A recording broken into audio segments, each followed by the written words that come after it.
भैया हो मनीष शर्मा। एगो फोन भैया ये गाना बा सैड सॉन्ग। आप लोग के सामने एगो गाना सुनाई। अच्छा लगे तो कमेंट करके आप लोग जरूर बताइब जा कि गाना कैसन रहल। गाना के तैसे बोल बा।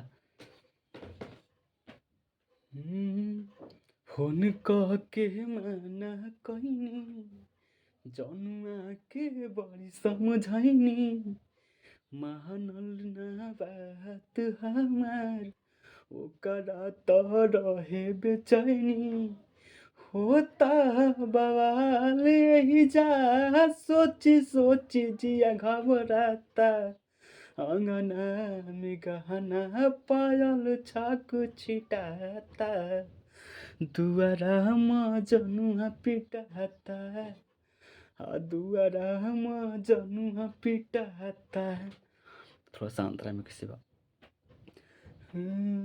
रहे माटी कोर, तहिए जोर जोर से रोअत रहे, और हनी के कोरवा अपना लोरवा से धोवत रहे। गेहूं के संगे संगे देख अब तो घुन पिसाता।